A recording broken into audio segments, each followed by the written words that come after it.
Great defeaters, new and old, welcome back to another episode of The Breakdown with your hosts, BaseDaKID, Tony, the Pugilist Boy.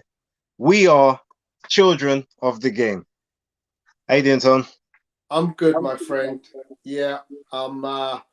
You know, little bit of a come down after the weekend shenanigans. I was very high on things this weekend. My football team was triumphant against Man United, and oh, sorry, I didn't realize you were that way inclined. Yeah, you did. Shut up. I had no idea. I swear to God. Well, what can I say? So I was kind of feeling in bullish spirits, and then I saw Brentford took a result, took a point from Spurs, and that made me quite confident going into the evening's entertainment.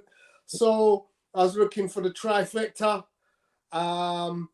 with Dillian to conquer Tyson Fury, and we're going to go into that. But before we do that, let's talk to see who's in the room. Well, I know it's very rare that we get triple threats these days. There's always something that goes wrong, but hey. Absolutely. So, guys, welcome to the Undefeated Breakdown.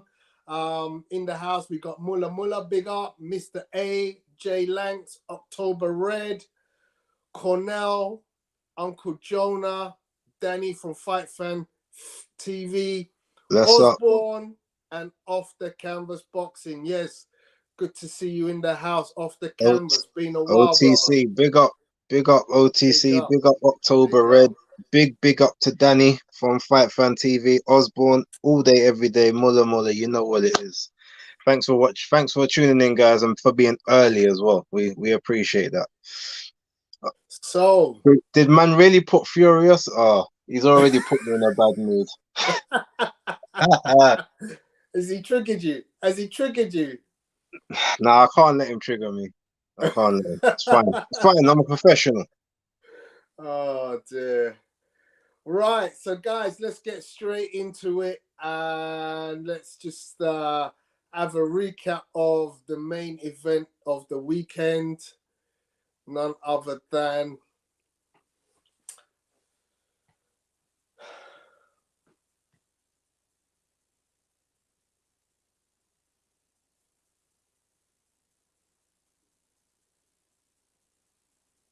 it's mad because every different angle you see of this, it looks like he falls a different way.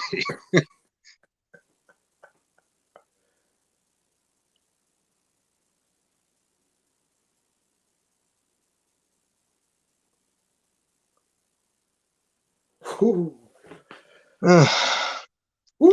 so let's rewind a little bit. Now, obviously, for me personally, I have to take a bigger L than you took, obviously, because you took half your shame and whatnot yesterday on Monday Night Smoke, but I didn't bother jump on. I was going to address a couple of things, but I thought, you know what, let me save it for here because people are going to see my face anyway. I've already made my video about how wrong I was and the prediction I had, but it's the fact I've had the same prediction for 2 years. Long before the fight was ever made, I said Dillian would be the guy to do it just because the way the styles work out, Tyson, big body, all that stuff. And he made a liar out of me. So there's a whole heap of crow that I've got to eat. Like, my mouth's dry. I need a drink for the amount of crow that I've had to down over the last couple of days. I think two things that we know about Dillian, right? When he's inactive, and that means anytime he doesn't fight for, say, 5 months or more, he always looks sluggish in the following fight. Now we're not gonna do no excuses. Like, the better man won. We always knew Tyson was the better guy. We just thought that the style would be the right style to get him out of there. Dillian didn't play to any of his strengths. He was hesitant to let go anything past the first 2 rounds, even when he got in really close.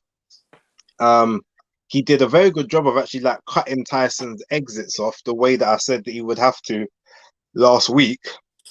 but then didn't throw anything when he got in there, or would occasionally throw like a hard body shot, but then wouldn't throw anything educated up top. He used the double jab quite well at times, but just not well enough. And the thing with me, everyone's talking about the whole southpaw thing.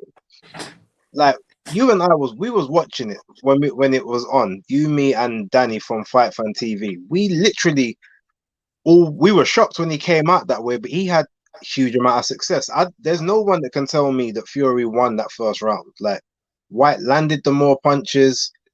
He obviously he stalked him, so he made the guy back down. He made him walk to the ropes. Like he basically controlled where that fight was going in that first round.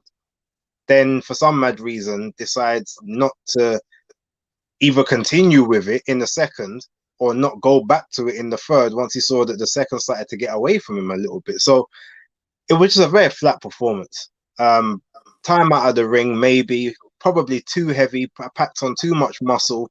Legs aren't exactly the quickest to begin with. And yeah, it's just like your biggest moment in life. You said you was gonna leave it all in the ring and you didn't. Unless the plan was to get to the second half and then try to go for it. But we all know that Tyson is always, even if he starts blowing heavy, he's always pretty good like throughout the fight. So if he was hoping to wait to drain his tank, don't know if that was the right plan, unless it was literally to make him stationary so he can't move anymore. And then the two of you just have to fight and see who gets who out of there first. But the game plan it didn't seem sensible to me. I want you to talk about it from your perspective. Obviously, you spoke a little bit yesterday, and then I got something I want to say afterwards. So go ahead. Okay. So yeah, I mean, I want to talk about the game plan because to me, this is where the fight is won and lost. You have to come up with a strategy as a corner, as a team that allows you to give the best of your physical capabilities and negate the physical capabilities of your opponent. What you cannot do is stand stationary in front of your opponent when he has great hand speed and great boxing angles and a good ring IQ. You cannot stand center lines and just expect to not receive blows. And look to just do a catch and shoot, a catch and yeah. It baffles me how that kind of game plan was strategized and expected to work. Now, like yourself, I was impressed by round one because to me, he touched Fury more than Fury touched him. It showed me that what we said about Dillian Whyte last week about his long arms could be in his favor because he's actually able to touch the man from a distance, which a lot of guys who are shorter than him, shorter than Tyson Fury, have difficulty doing. However, you have got to operate in a kill zone. And when you get in that kill zone, you have to do all your work. You have to leave it out on the tank. You have to expend everything to ensure that you don't give him an opportunity to get into his groove and start doing the things that he slowly gets into doing as a fight develops. Yeah. So as you said, he's got engine for ages and he does get more confident as fights go on longer and longer. So it would be in your best interest to knock the Jesus out of him early doors and say, I'm throwing your game plan completely off because I know you want to hit and move, you want to hit and hold, you want to hit and move. Well, hang on. Every time you hold, I'm going to use my physical capability to wrestle you.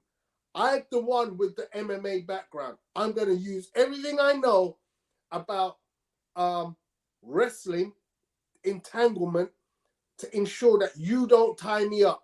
And I'm going to throw you. I'm going to ragdoll you all over this place if that's the game you want to play. Yeah? If you want to hit and move, I'm going to struggle in that area. But what I'm going to do is I'm going to close you. And when I get in the kill zone, you're going to feel me. You're going to know I've been there. You might pot shot 2-3 shots on me, yes, but you're going to know you've got 2 back. Yeah. Yeah? Do that with intelligence. You know you're going to get hit, but do it with intelligence so that you slip. If you do get clipped, it's going to be top of your head, the gloves, but make sure you throw the hands and ensure you make him know you're going to get that all night. I'm going to be working you. Bam, bam. And what I saw was too much of the single shot. I'm going to use my parry and I'm going to throw one big shot. Well, that's a strategy ain't never going to work. Tyson's he's way too crafty, way too skilled, and way too I'm not even gonna say elusive, but because he can tell, it's almost like when you got telltale signs, you can tell that. So when someone's about to do something from a certain twitch that they do, like you can tell when Whyte's about to launch one of those, because there were several times he didn't launch it, but you could see that he was you could see that he was about to do it and then thought better of it at that moment. So it's like, yeah, it was really disappointing. Like, even if you get knocked out, say for instance, he got knocked out in the 3rd or the 4th round, but he just slugged it out in that whole, absolutely no one's going to say anything apart from, geez, well, he gave it a go and Tyson knew that he had to be on his game. That's really what people wanted. Obviously, we predicted that he'd win, but outside of that, we just wanted him to show us the Dillian that we know and love, the Dillian that we've supported since before AJ fight, after the AJ fight.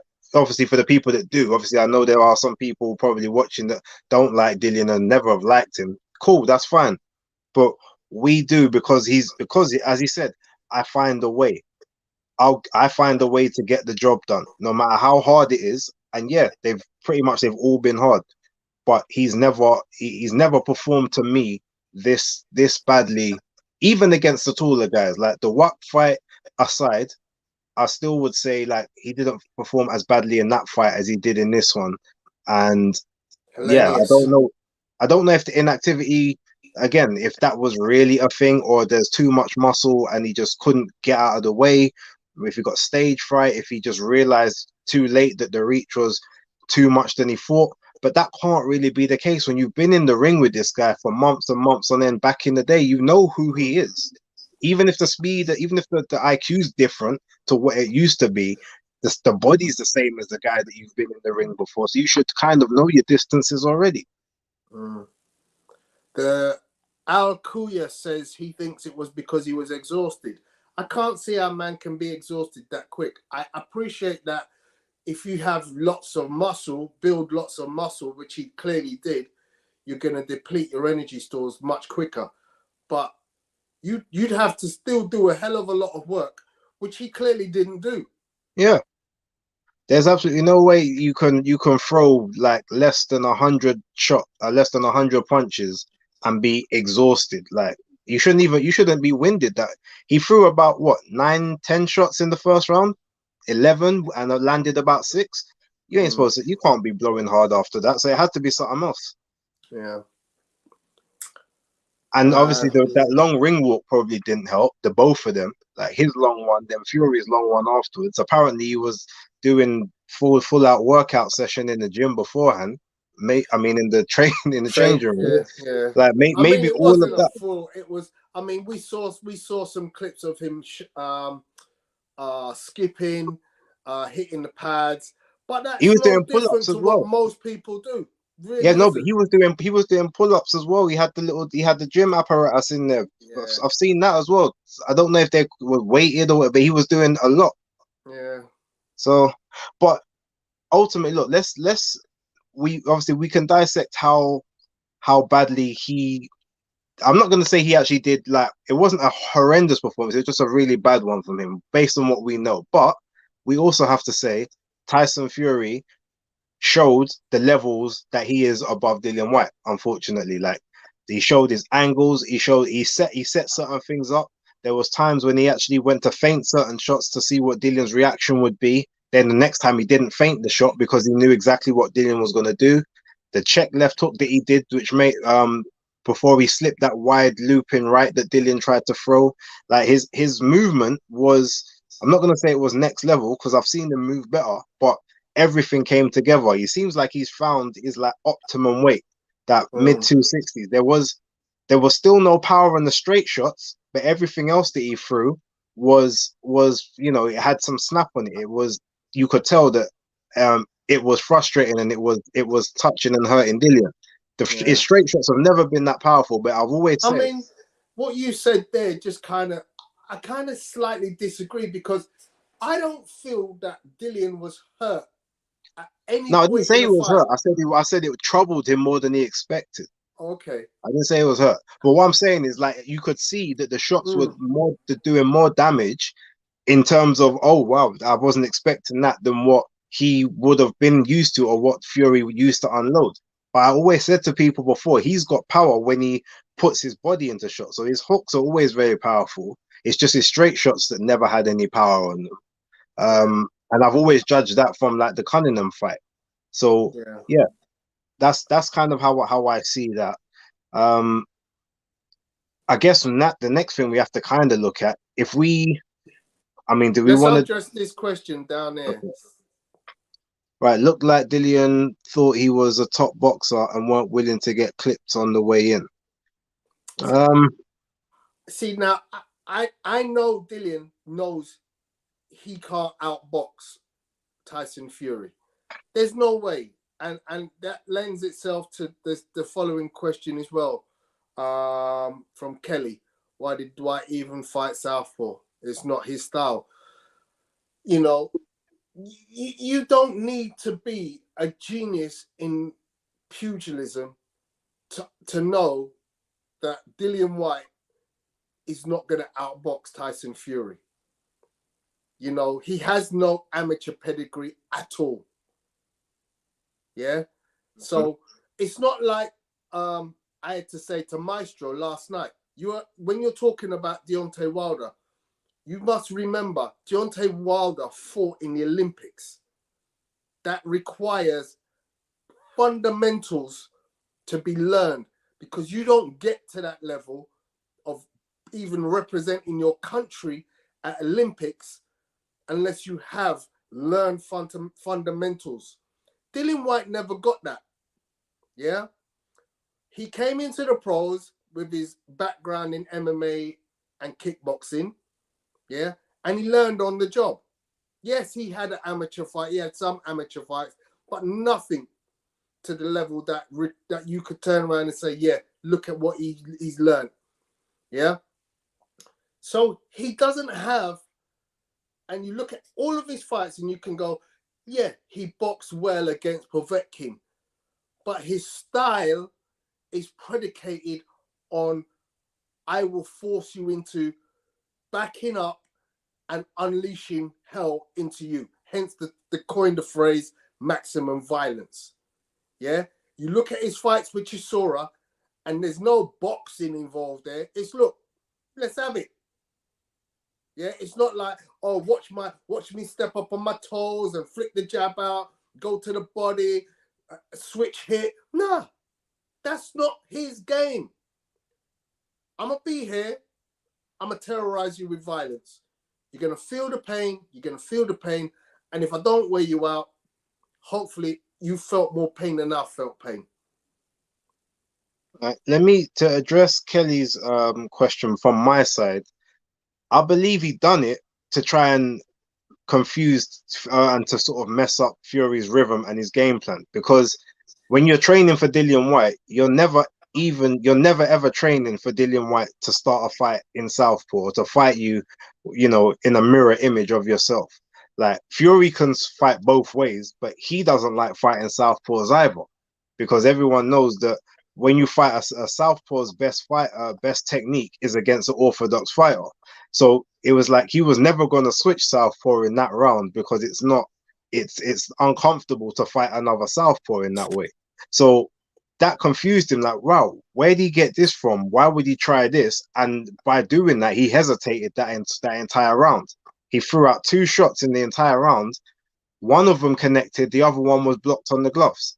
So it just went to show you that in itself just kind of it messed him up a little bit. And that's why I feel like he did it. It was to try and get him off his game early, so that then he could try and implement maybe something else a bit more afterwards. But from he didn't capitalize on any of that good work that he did in the first round. It was just long. So Danny says Tyson has great reflexes, and that herky-jerky move is very off-putting for opponents. And the thing I would respond to that is, again, I don't think Tyson Fury actually went through many gears. You know, if you look at rounds 2, 3, 4, and 5, it's not like he's beating the brakes off of Dillian Whyte. You know, they're close rounds. I give them to Tyson, yes, but there's nothing in it like you go, oh man, look how he's rocking his head with the jab, or look at the body shots that look at the switch hitting, look at the check hook. No, it wasn't like that. He's just outworking him. He's picking certain shots. He's getting punched back occasionally, but he's not getting out of like gear 2. Yeah, he's not getting out of gear 2 in any of them rounds. The herky-jerky, I didn't even see the herky-jerky. Not a lot of it. There wasn't much. Apart from movement, there's not much else he did. So it's like it was there for Dillian to take if he just took the gambles. He just didn't take the gambles. Yeah. And obviously, I do agree that maybe there was.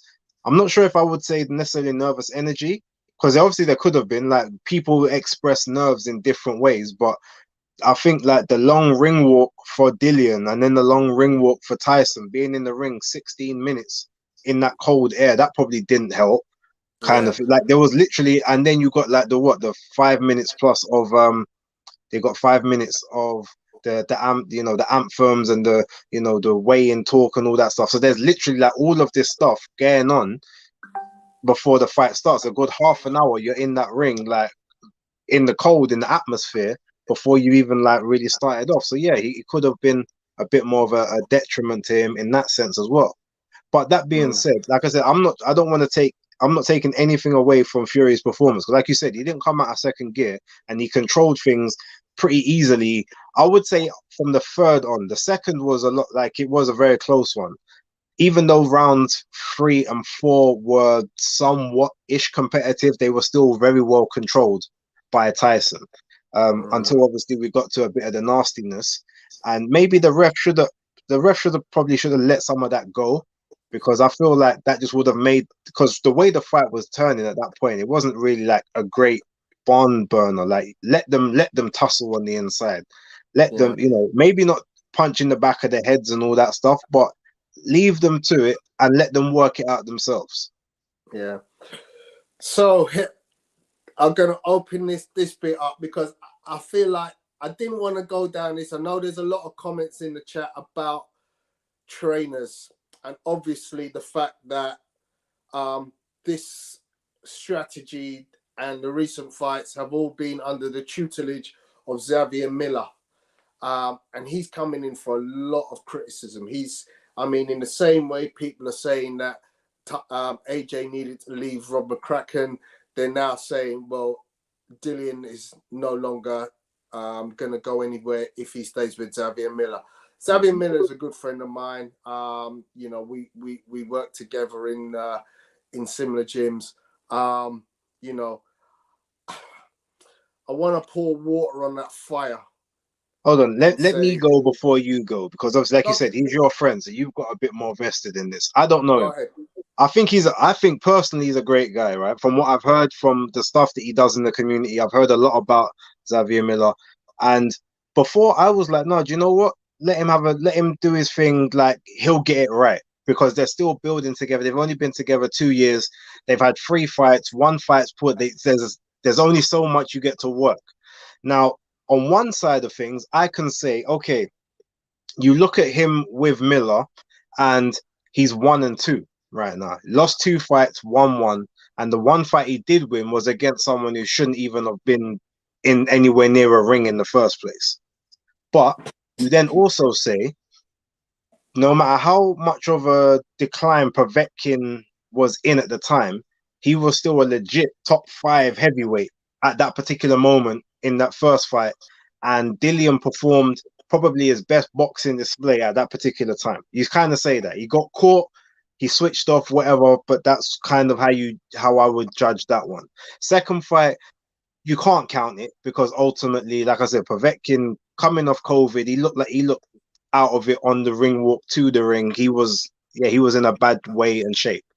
This fight, there was a game plan which nobody understands. I don't even think they understand it.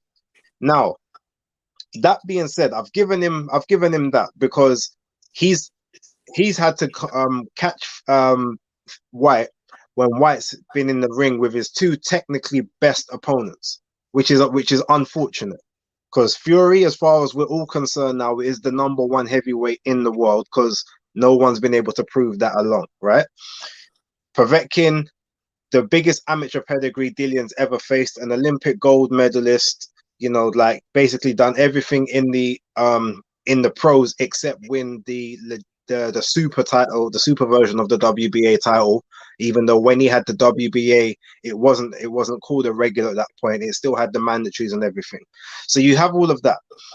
But that being said, I watched the interview earlier on today, which he done about 5 days before that fight. That interview tells me that he's not the man for the job. In the interview, he said something along the lines of, all right, so what levels kind of do you see Dillian in terms of what you've trying to been installing and how he's progressed under your tutelage? He said he's 100%. He's the finished article now. Like he's as good as I've ever seen him. Well, if Dillian's as good as you've ever seen him, there's a problem there. That means you don't have the skills to get him anywhere past what he's now done. And if you love that man as you said you did, like you're all about Dillian, you care about Dillian, you want him to do well, you need to understand that your level is just not the level for him. Harold Knight, probably if you can get him to be the full-time trainer, you might be able to do something there. Maybe you can find someone else a bit more seasoned, a bit more grizzled. But like Xavier might be good for people on the come up, getting them to a certain, maybe a top British, maybe a fringe European level, but he's not the man for the job. After that interview, I can't co-sign him. So I'm sorry. As much as I think he's a great guy, he needs to bow out, and he needs to bow out now. Or Dillian just needs to do the right thing, as loyal as he wants to be, and cut him loose. That's my personal opinion. Xavier, it's nothing but love, but I'm honest.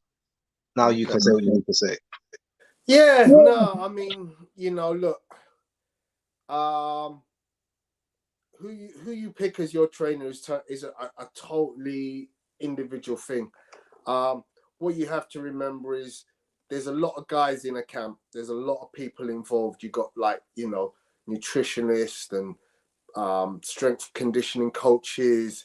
All of these guys are culpable because your team is really a reflection of you. If you underperform, then it's kind of saying, well, my team didn't really do what was necessary, because I should have been able to come into this ring and throw 60 punches around. Yeah, I remember David Haye in his pomp. Adam Booth would count shots.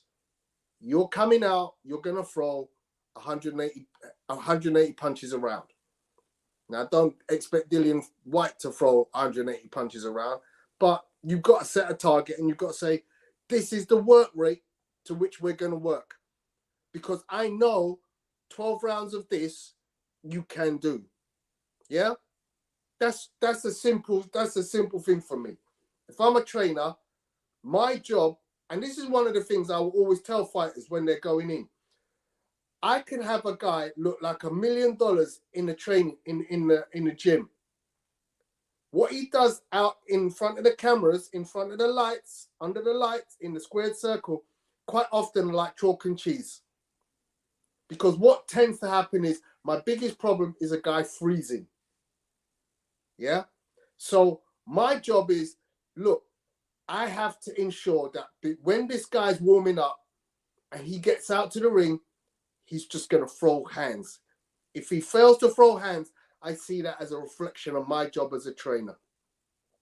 So Xavier Miller, Harold Knight, and all of them guys that was training with him are culpable in saying in that he came out and he didn't throw the hands. He didn't operate at the optimum level that we are trained for. Yeah? They're culpable. The blame ultimately goes down to Dillian. I mean, it's a bit like Angelo Dundee goes out and tells Ali, go and box George Foreman. And Ali says, nah, I'm going to lay on the ropes and let this guy expend his energy. Well, if you're good enough and you're going to disobey the orders, but you think I can do that and just snaps out every now and again, and then when this guy tires, knock him out, boom, you're a genius. Which is why Ali is the greatest, because he could strategize like that on his own. Dillian Whyte is nowhere near that level of ring IQ. So you as a trainer have to ensure that if he comes in round one and he's only thrown 20 shots, Dills, punch rate is not where it needs to be. You came in round two and the punch rate decreased. Dills, I'm going to tell you this one last time. This is your big shot. Get them hands working. I need 40, 50, 60 shots around. That's the job. And Miller didn't say that. That's the problem. Miller didn't say any of that. Now, if we're talking about the whole team's culpable, well, Harold is there to offer. He's the secondary, so he's not the main guy. He can't overrun what Xavier wants to do and implement. He's there to say, like, these are the kind of shots we feel I feel as the probably best for you to throw for your range. This is how this is going to work, right? Now, if you're saying that that's what Miller should have said and he didn't do any of that, well, then that's a reflection that he doesn't respect his trainer. So if you don't respect him, you got to let him go, because he used to listen to tips. Whether even when their relationship soured, he still listened to pretty much everything he said. And if we're going to say the whole team's culpable, well, we can't talk about the nutritionist because he looked in great shape. Apparently, he was hitting everything he was doing. He hit a PB in everything that he was doing, whether it was weights or that sprint, the bike sprint thing, whatever. So they done their job. The only people that ultimately then it comes down to is, as you say, Dillian for either not listening or not being able to do certain things, and Miller for having a shit game plan that no one could understand, even this fighter. So, and if, like I said, if the game plan was great and Dillian didn't follow it, then that also means the two of you can't work together because man didn't respect you enough to listen. So either way, he's got to go. So anyway, I'm gonna get back to that super chat because I am, got a big up man like Ash in the house. Thank you very much, Ash, for your donation. I think we've done our synopsis of Miller. Davison, the jury's still out there. I mean, clearly he's got flaws. I still think because he's got Taylor still as a champion, he gets a little bit of kudos. And he's riding high on that, even though most of us know he shouldn't be world champion right now. And he's riding high on Lee Wood as well. Don't forget that as well. Angel Fernandez, well, we can't talk about Angel Fernandez because he's not a head trainer at this moment in time. Well, he is for Richard Riakporhe. He's Richard Riakporhe. Oh, yes, of course. Sorry. Yeah. Sorry, my bad. Yes, of course. But he's no great shake. He doesn't look like he's going to be a top guy, but there's still, the jury's still out on him on the whole, because if we look at the AJ thing, he wasn't, again, he's not the head. There's him, there's Rob McCracken, and there was Joby Clayton. There's three people there, so you can't pick out who was the one that had the errors. So he's on the back burner, but it's techie. And as for Tunde Ajayi, again,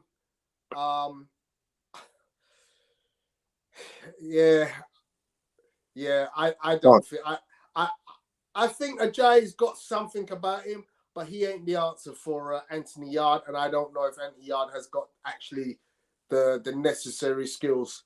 Like for instance, we know Craig have got, and we know Josh Buatsi have got. So time will tell for Tunde. I think So time's thanks already told, again, to be Ash, for that honest. comment. Gotta move on, guys. Gotta move on. I think. Any last comments on that? No, I mean, look, it's same as before. Like, don't get me wrong. I'm still team White. I'm not about to, sort of knock him when he's down and jump off whatever bandwagon. Like, I'll still support him, but I can't. I'm not a person that's gonna lie. So whether I support someone, whether I like them personally or I don't like them, I, I will still be honest. Like, I've fallen out with other fighters because I've, you know, given opinions that they didn't like because they thought, well, you're my friend, you're supposed to back me. I'm like, I do back you, but I'm not gonna lie to you. And it's the same with him. I want him to get back somewhere, but the chin's obviously a concern because that uppercut just keeps coming. It's not. He doesn't seem to be able to prepare and brace for that. So he needs to be careful. But I feel like after Trevor Bryan and Daniel Dubois are supposed to be fighting on the 11th of June, if I was him, I think that Dubois fight now is looking a bit interesting. And if Dubois loses, call out Trevor Bryan. Get yourself that regular title and try and just parade that around and until you can segue into when the belts get split up or something. That's what I would do.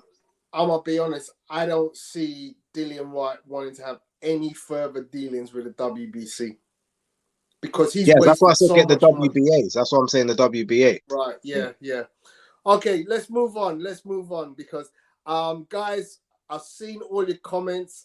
Thank you very much. We can't address every single one of them because we would be forever talking about this.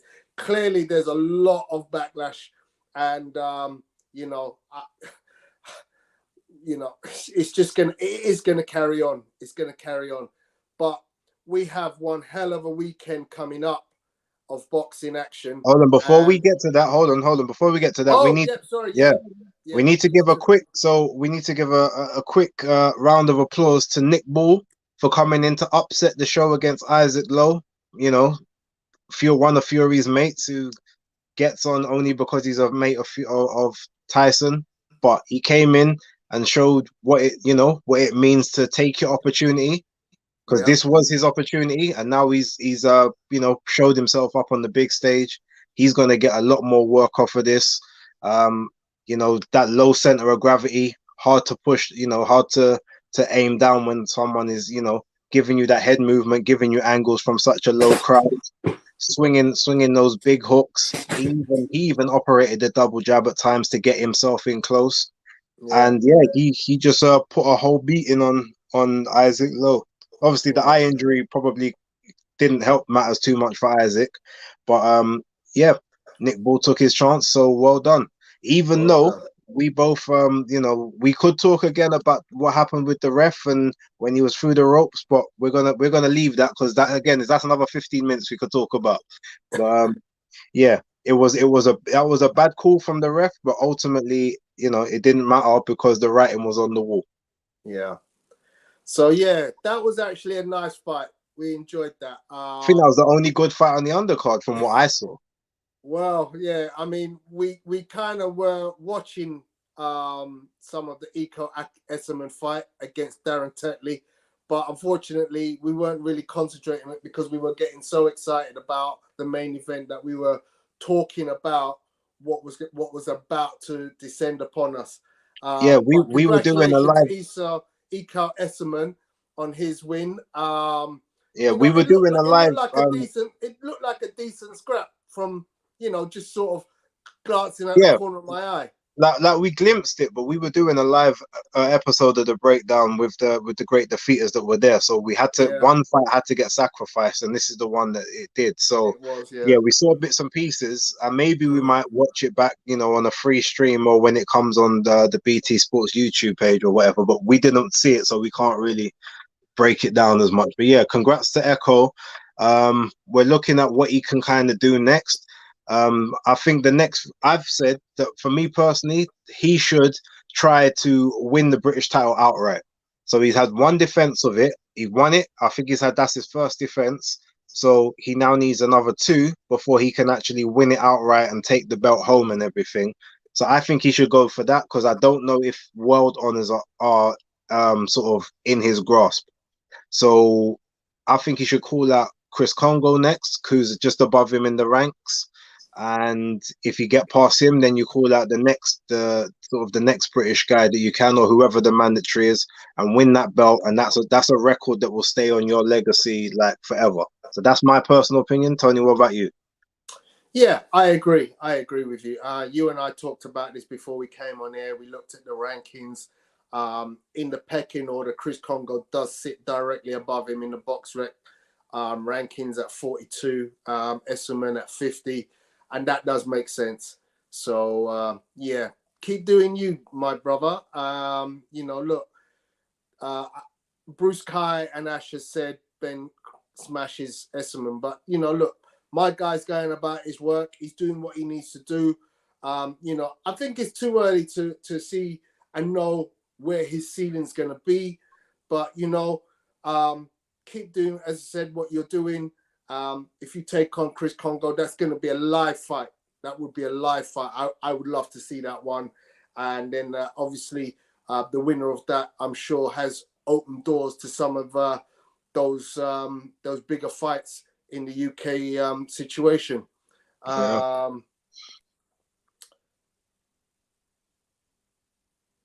So yeah, boxing. Well, yeah, Jack, that's we'll true. get They on did to put, Ben another time because we've got so much to cover this show. yeah, just to say, we do need to put a caveat. Eckerman and Tetley were Certainly. supposed to be fighting this week at the York Hall, and they got brought forward a week, so that could have obviously affected training and being on weight and stuff. So we'll take that into consideration.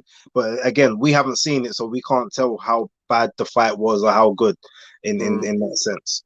But yeah, let's move Yeah. on to this week's stuff. So this week, wow, what a week we have coming up. I mean, I keep saying it week after week after week. We are in the throes of some of the best boxing matchmaking that we've had in years. We just seem to have big fight after big fight after big fight. So this weekend, we have this amazing show coming from Madison Square Garden, headlined by Katie Taylor versus Amanda Serrano, but great fights also on the undercard, including Jesse Vargas against Liam Smith, Galalia Fai. Who else is on there? Sky Nicholson, Sky Khalil Cole, Nicholson. Yeah. So, Amo Williams, and that looks like a great show. Obviously, it's strap season, baby. So, yeah, yeah, the ladies are coming strong with their straps. And this that fight entire card is stacked. this fight is titled for history. Give me your breakdown, bro. So here's how okay, without necessarily going into full how I see the fight going. One thing about Amanda Serrano, right? So she's got power. That's quite. She's got power, but she's a person similar to, I guess, Deontay Wilder. She's always kind of fought overmatched opponents that were tailor made for her in terms of they'll kind of just stand in there and try and slug it with her, and she's just got more strength than them. Or she might bring someone up from a weight class below, and have a bit of a size advantage. And even when she kind of went up to the higher weights, she would be able to find someone who again wasn't much movement, very stationary, able to kind of hit and move. So she's always kind of maneuvered her way around good, but she's got very good attributes. However, in this fight, she's not quicker than Katie Taylor. She doesn't have a better ring IQ than Katie Taylor. She hasn't fought the level of competition that Katie Taylor's fought. So all of this stuff leads you to say that Katie Taylor will be able to show the levels that she is above Amanda Serrano as an actual boxer. However, the one thing we know about Katie is she likes to get involved in a scrap. And her getting involved in a scrap is the absolute worst thing to do in this fight because, again, Amanda Serrano, even if she's not the hugest of punchers, she's definitely a much bigger puncher than Katie, and I definitely couldn't see her hurting Katie if she doesn't basically utilize her boxing and make this, and rather than trying to please the crowd, like just show that I'm levels above who you think can trouble me. That's how she should be winning this fight. Now, a lot of people have said that she looked like she's been showing severe signs of slippage in the last couple of years. I mean, I've heard that she's been sort of battling a couple injuries, but those have kind of been cleared up now. So if that's the case and she still looks the same, then we say, boy, maybe it's time for you to start hanging it up because it's only going to go one way. But I still think that at this precise moment in time, her amateur background, her natural abilities, and her natural boxing IQ is going to see her to a unanimous points decision in this fight. Wow. So, I mean, you're the guy when it comes to the female boxing. Your knowledge is unsurpassable. I believe this to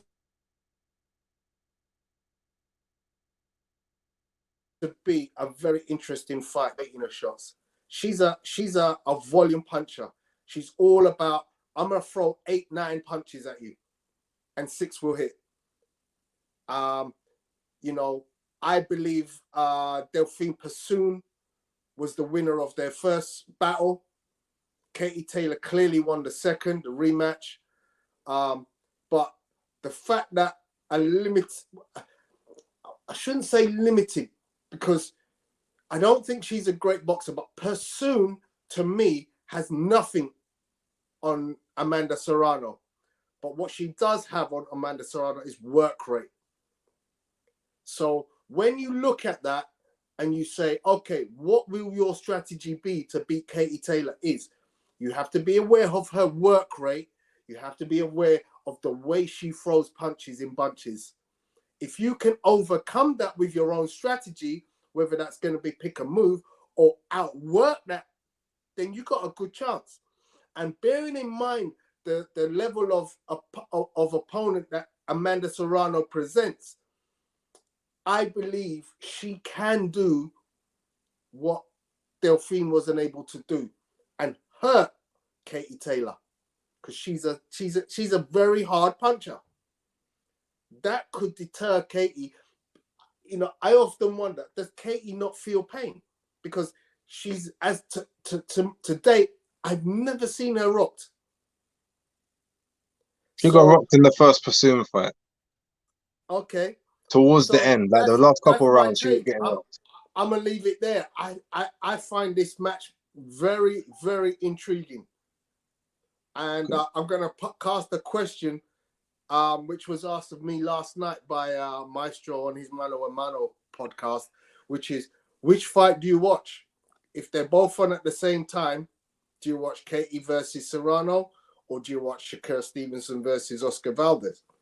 But yeah, interesting. Are you asking me or are you asking the audience?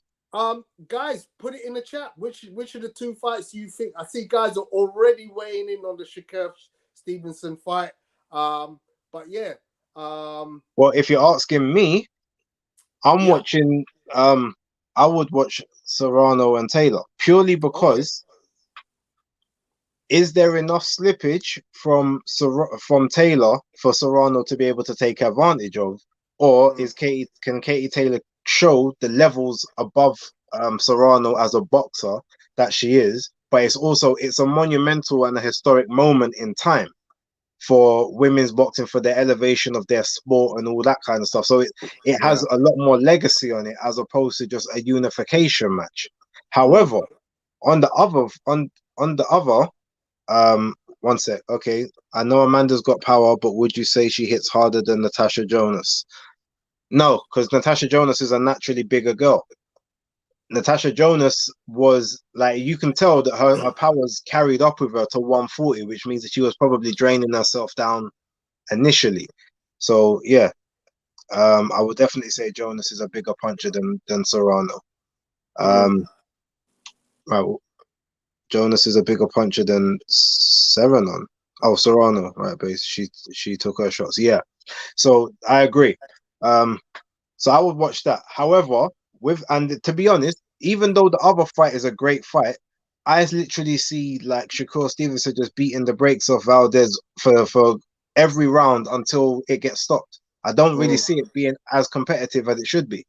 So it doesn't intrigue me as much. I'm gonna watch it and I'm gonna be happy watching it, but it to me it's not the fight of this weekend. So it's a good thing the two of them are gonna be they're not gonna be shown at the same time. But unfortunate for us, they're gonna be shown about 2.5 hours apart.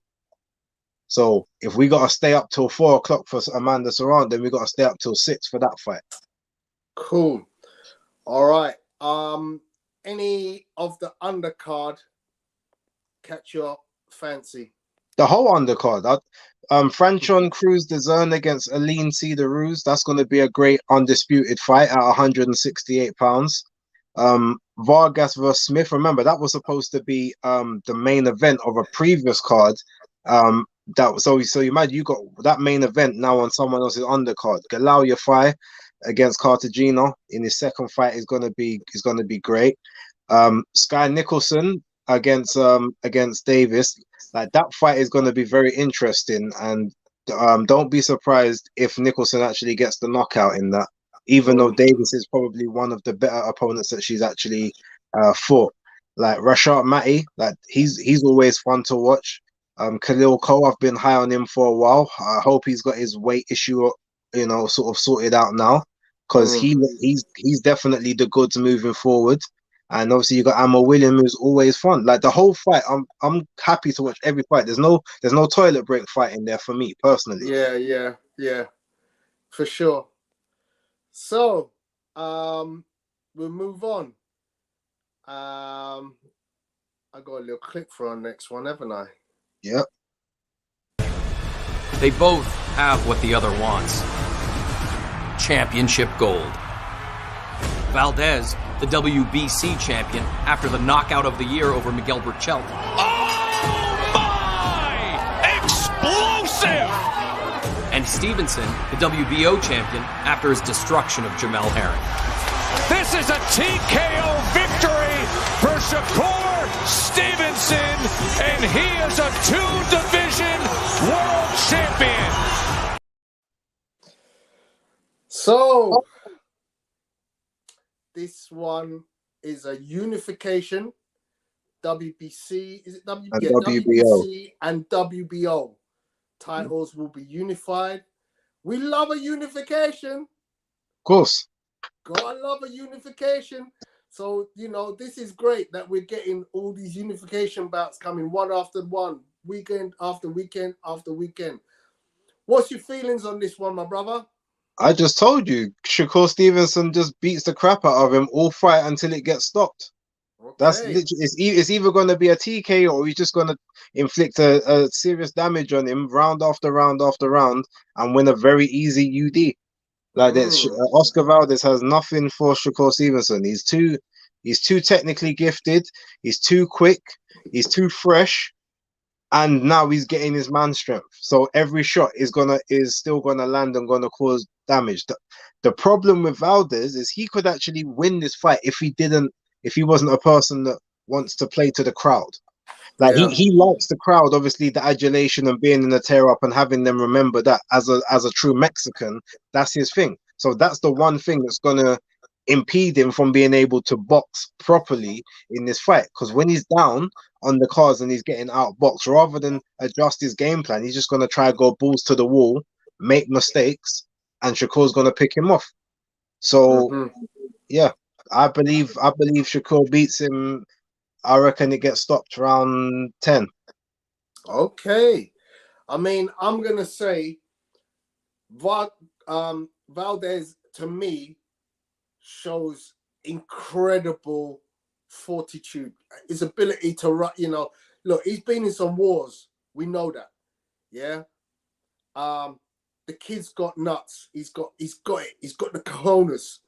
I'll be honest, the power that Shakur has shown of late, I'm super impressed by, but I don't believe it's concussive power.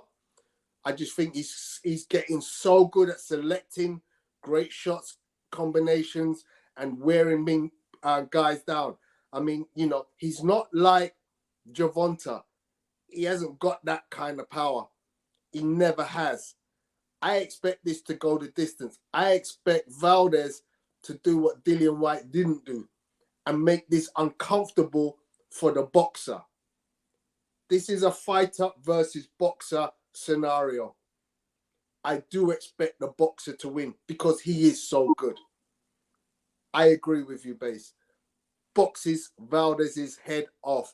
The angles, the footwork, the speed, he's got the whole thing. You know, Shakur Stevenson is easily one of the greats at the moment in the sport.